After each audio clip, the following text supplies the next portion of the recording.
இன்றைக்கு பாஸ்கா காலத்தின் 7ஆம் வாரம் ஜூன் மாதம் 7ஆம் தேதி சனிக்கிழமை. இன்று தேவன் நமக்கு தரும் ஜீவ நீரூற்றான இறை வார்த்தைகள் புனித யோவான் எழுதிய நற்செய்தி இயல் 21 இறை வார்த்தைகள் 20 25 முடிய. அக்காலத்தில் பேதுரு திரும்பி பார்த்தபோது இயேசுவின் அன்பு சீடரும் பின்தொடர்கிறார் என்று கண்டார். இவரே இரவு உணவின் போது இயேசுவின் அருகில் அவர் மார்பு பக்கமாய் சாய்ந்து கொண்டு, ஆண்டவரே, உம்மை காட்டிக் கொடுப்பவன் எவன் என்று கேட்டவர். அவரை கண்ட பேதுரு இயேசுவிடம், ஆண்டவரே, இவருக்கு என்ன ஆகும் என்று கேட்டார்.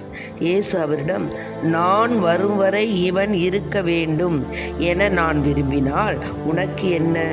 நீ என்னை பின்தொடர்ந்து வா என்றார். ஆகையால் அந்த சீடர் இறக்க மாட்டார் என்னும் பேச்சு சகோதரர் சகோதரிகளிடையே பரவியது. ஆனால் இவர் இறக்க மாட்டார் என இயேசு கூறவில்லை.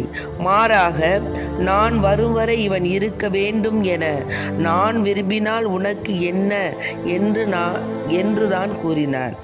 இந்த சீடரே இவற்றிற்கு சாட்சி. இவரே இவற்றை எழுதி வைத்தவர். இவரது சான்று உண்மையானது என நமக்கு தெரியும். இயேசு செய்தவை வேறு பலவும் உண்டு. அவற்றை ஒவ்வொன்றாக எழுதினால் எழுதப்படும் நூல்களை உலகமே கொள்ளாது என கருதுகிறேன். ஆண்டவரின் அருள்வாக்கு. கிறிஸ்துவே மக்கு புகழ். இன்றைக்கு நம் தேவன் தரும் ஜீவ நீர் ஊற்றான இறை வார்த்தைகளை கேட்டோம். இயேசுவினுடைய அன்பு இங்கே குறிக்கப்பட்டுள்ளது. அதாவது, என்னை பின்தொடர்ந்து வா அப்படின்னு இயேசு பேதுரை நோக்கி கூறிய வார்த்தைகள் பேதுருவை ஒரு முன்னேற்றம், அதாவது முன்னேற்றம் கிடையாது, ஒரு லட்சியம், அதை நோக்கி செல்ல விடுத்த அழைப்பு. அதே சமயம் இயேசுவிட கேட்குறாரு பேதுரு, இவர் தானே உம்மை, அதாவது அவருடைய மார்பில் சாய்ந்து கொண்டு, ஆண்டவரே, உம்மை காட்டி கொடுப்பவன் எவன் என்று கேட்டவர் அவரை பின்தொடர்ந்து வருகிறார்.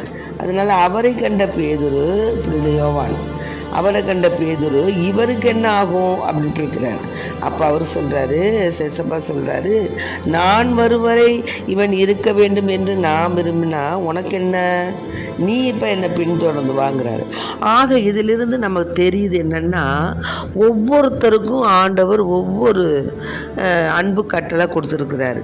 நம்ம ஒவ்வொருத்தருக்கும் என்ன செய்யணும் என்பதை அவர் தீர்மானமாக நம்மில் எழுதி வைத்து விட்டார். நாம தான் நினைக்கிறோம், அவன் அப்படி இருக்கிறான், இவன் இப்படி இருக்கிறான், இவன் இப்படி இருக்கிறானே, நம்ம இப்படி இருக்கிறோமே அப்படின்னு நம்ம நினைக்கிறோம். அது தவறு. ஏன்னா ஒவ்வொரு மனிதனுக்கும் இறைவன், அதாவது சாதாரணமாக ஒரு கலோக்கியெல்லாம் சொல்லணும்னா, தாறு போட்டு ரோடு போட்டார். அவன் இப்படி தான், இவன் இப்படி தான், இவனுக்கு இதான், அவனுக்கு அதான் அப்படிங்கிறத தேவன் நான் பிறப்பதற்கு முன்னதாகவே நம்முடைய வாழ்க்கையை கணிச்சிட்டாரு.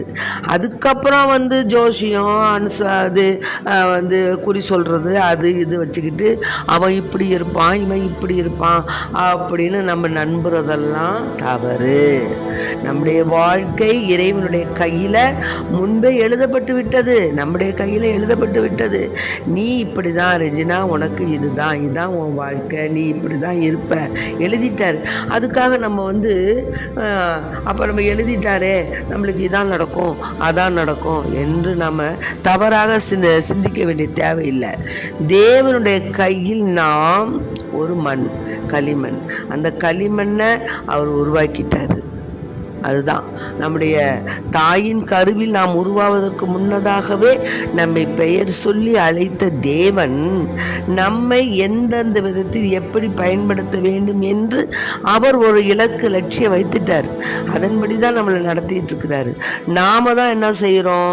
அது புரியாமல் தினமும் அல்லாடுறோம். நாம் அப்படி இருக்கிறோமே, நம்ம இப்படி இருக்கிறோமே, இது அப்படி அது அப்படி என்று நம்முடைய சிந்தனைகளை சிதறடித்து கொண்டு நாம் தேவனுக்கு சில நேரங்கள் என்ன செய்கிறோம்? புறமான காரியங்கள் கூட செய்கிறோம். என்ன செய்கிறது, ஏது செய்கிறதுன்னு புரியாமல் நம்முடைய பலகீன நேரங்களில், உடல் சுகவீன நேரங்களில், நமக்கு கஷ்ட நேரங்களில், நமக்கு நஷ்ட நேரங்களில் நம்ம என்ன செய்கிறோம்? திசை தெரியாது, தேவனிடத்தில் நம்ம போகாது பல்வேறு ஜோஷியம், பல்வேறு குறி சொல்லுதல், பல்வேறு மாந்தரிக அந்த மாதிரி வேலைகளில் அநேகர் இறங்குறாங்க. அது மாதிரி இறங்குவது தவறு. தேவன் உனக்கு இப்படி தான்ங்கிற வாழ்க்கை நமக்கு கொடுத்துட்டார். அதன்படி அவருடைய சித்தத்தின்படி அதை ஏற்று நடப்பது தான். இங்கே சொன்னார் இல்லையா, பேதுரு இயேசுவை நோக்கி சொன்னார், அப்போ இவருக்கு என்ன ஆகும்னு கேட்கும்போது, நீயே அதை பற்றி கவலைப்படுற, இவன் இன்னும் சிறிது காலம் இருக்க வேண்டும் என்பது நான் விரும்பினால் உனக்கு என்ன, நீ இப்போ என்னோட வாங்குறார். ஆகவே நாம் நம்மை பற்றியுமே சிந்தித்து, அவன் அப்படி இருக்கிறான், அவன் இத்தனை மாடி வீடு கட்டிட்டான், இவன் இப்படி இருக்கிறான், இவன் இத்தனை மாடி வீடு கட்டிட்டான், இவன் இவ்வளவு புகழோடு இருக்கானே, இவன் இவ்வளவு மகிமையோடு இருக்கிறானே, இவனுக்கு இத்தனை சொத்துக்களா என்று நாம் பிரத்தியாரை நம்முடன் என்ன செய்யக்கூடாது, ஒன்று சேர்த்து, அதாவது நம்முடன் ஈடு செய்து அதை நம்ம நினைக்கக்கூடாது. தேவன் நமக்கு என்ன ஈவு தர வேண்டும் என்று நினைத்திருக்கின்றாரோ அதை கொடுப்பாரு. ஆக அப்படிதான் நம்ம மற்றவங்களுக்கு வரக்கூடிய புகழ், மற்றவங்களுக்கு வரக்கூடிய செல்வாக்கு, மற்றவங்களுக்கு வரக்கூடிய மேன்மை, முன்னேற்றம் அதெல்லாம் பார்த்து நாம் பொறாமை என்ற தீயில் வெந்துவிடக்கூடாது. அது தேவன் அவனுக்கு கொடுத்த ஈவு. புரிஞ்சுக்கிட்டீங்களா? ஆகவே அன்பு பிள்ளைகளை, நம்முடைய வாழ்க்கையில் நாம் எப்படி இருக்கிறோம் அப்படிங்கிறது தான் கடவுள் நமக்கு கொடுத்த தீர்வு. அதை விட்டுட்டு அவன் அப்படி இவன் இப்படி அப்படிங்கிறதெல்லாம் நம்ம நினைக்காது. தேவன் நமக்கு என்ன கட்டளையிட்டிருக்கிறாரோ, எப்படி பேதுரு கேட்குறாரு இல்லையா யோவானை பார்த்து, யோவானை நீ அவர் என்ன செய்ய போகிறாரு அப்படின்னு கேட்குறாரு, அவருக்கு என்ன ஆகும் அப்படின்னு கேட்குறாரு. அதை பற்றி உனக்கு என்னப்பா, ஆண்டவரே இவருக்கு என்ன ஆகும் அப்படின்னு கேட்கும்போது ஆண்டவர் சொல்கிறாரு, இவன் நான் வரும் வரை இருக்க வேண்டும் என விரும்பினால் உனக்கு என்ன. ஆகவே வாழ்க்கை என்னும் நீரோட்டத்தில் நாம் பலவிதமான துன்பங்கள், துயரங்கள் எது வந்தாலும் அவற்றையெல்லாம் நாம் ஏற்று, தேவன் நன்மைகளையும் உண்மைகளையும் தொடர்ந்து நம்மை வாழ்விக்கக்கூடிய தேவன் அவர் ஒருவர் மட்டுமே. ஆகவே நன்மையும் பலவிதமான தீமைகளும் பலவிதமான ஏற்றத்தாழ்வுகளும் நம் வாழ்வில் ஏற்படும், அது உண்மை. அதற்காக வேண்டி நாம் என்ன செய்யக்கூடாது, மனம் தளரக்கூடாது. இது தேவன் நமக்கு கொடுத்த கட்டளை, இதுதான் தேவன் நமக்கு கொடுத்த வாழ்வு. எப்படி யோவானுக்கு ஆண்டவர் சொன்னார், நான் வரும் வரை இருக்கணும்னு சொன்னார், நீ இப்போ என்னை பின்தொடர்ந்து வானார். ஆகவே அன்பு பிள்ளைகளே, நாம் இருக்கின்ற நிலையில் இருப்பது தான் நமக்கு நல்லது. என் அருள் உனக்கு போதும் என்ற வார்த்தைக்கு ஏற்ப நாம் தேவனுக்கு ஏற்ற பிள்ளைகளாய் நம்முடைய வாழ்க்கையிலே எந்நாளும் அவருடைய நட்பு பல படிநிலைகளை கொண்டுள்ளது தேவனுடைய அன்பு.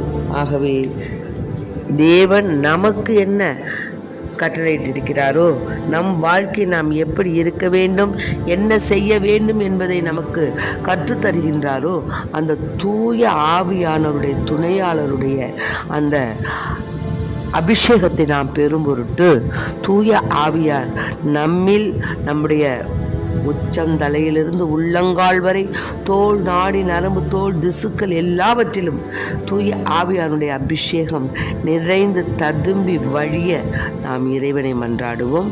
தூய ஆவியானுடைய துணை கொண்டு நம் வாழ்வில் நாம் பல வெற்றிகளை காண்போம். ஆமேன். Praise the Lord. மரியே வாழ்க.